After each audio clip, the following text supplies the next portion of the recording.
हम ना बहुत जल्दी तनाव में आ जाते हैं।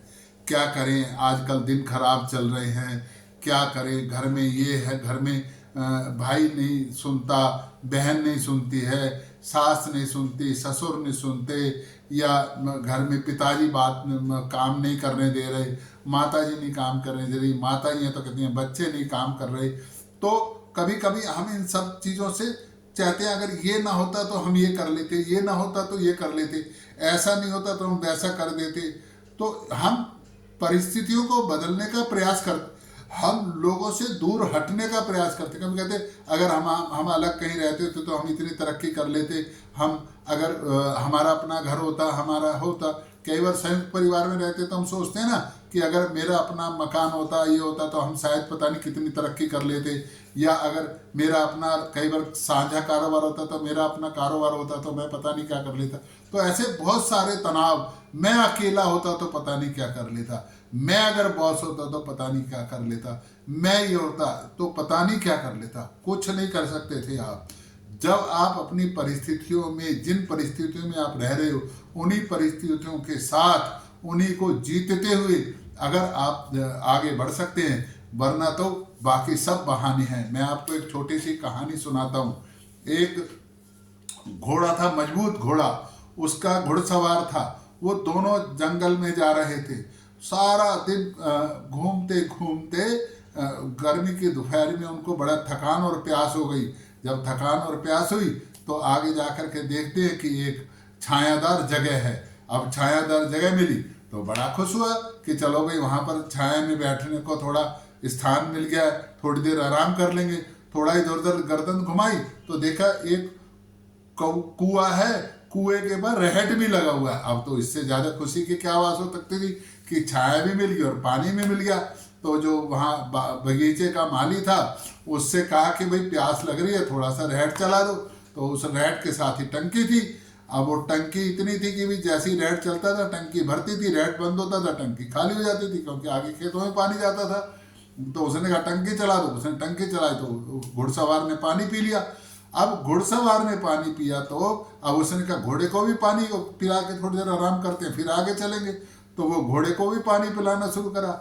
अब जैसे ही घोड़ा पानी पीने लगा तो अब वो जो रहट चलता है ना, तो एक वो डब्बे से आते हैं, एक डब्बा आएगा तो टक की आवाज आएगी, दूसरा डब्बा आएगा तो टक टक की आवाज आएगी। तो टक टक की आवाज आ रही थी, हर 2 सेकंड बाद टक की आवाज आती थी। अब जैसे ही घोड़ा नीचे पानी मुंह पीने के लिए मुंह करता, टक की आवाज आ जाती, तो घोड़ा फिर चौकन्ना होकर इधर उधर देखने लगता।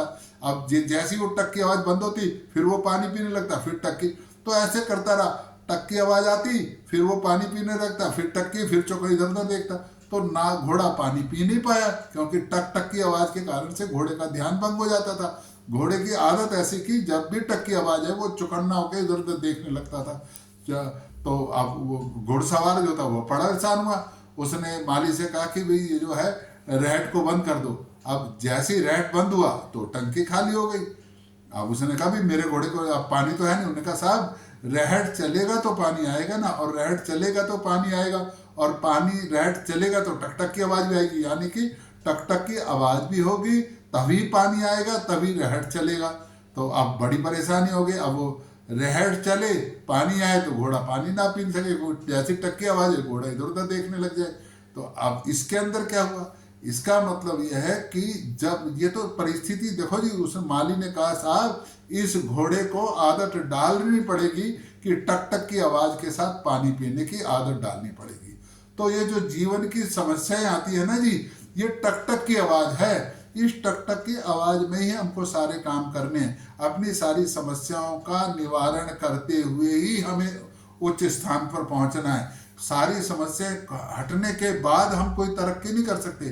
तब समस्याओं का निवारण करते हुए हम तरक्की कर सकते हैं। समस्याओं से जूझते हुए हम आगे बढ़ सकते हैं। समस्याओं को खत्म करते हुए हम आगे बढ़ सकते हैं। समस्याएं तो महान पुरुषों के परीक्षा के लिए आती हैं। जब जब समस्याएं आएंगी तभी तब व्यक्ति, जिन व्यक्तियों के रास्ते में समस्याएं नहीं आई हैं वो व्यक्ति कभी आगे नहीं बढ़े हैं। आप मान कर चलो अगर राम जी को वनवास नहीं मिला होता तो आज मर्यादा पुरुषोत्तम भगवान राम की तरह हम उनकी पूजा ना कर रहे होते। भगवान कृष्ण आए, जब यहाँ पर आए तो उनको बचपन से ही उनको मारने का और ये करना पड़ा।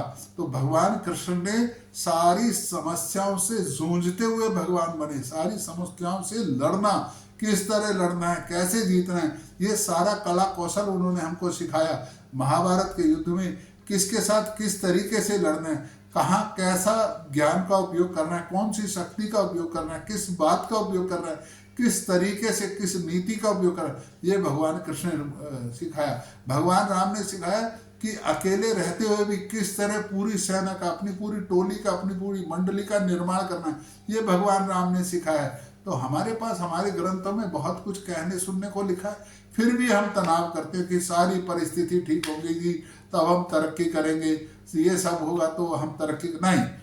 जैसी परिस्थिति है, जिन परिस्थितियों में हमें, उन्हीं परिस्थितियों में हमको तरह। लाल बहादुर शास्त्री विपरीत परिस्थितियों में गंगा में तैरकर पार करते थे, नदी तैरकर पार करते थे, तब जाकर पढ़े और प्रधानमंत्री पद तक पहुंचे। तो हमारे सामने की बात है।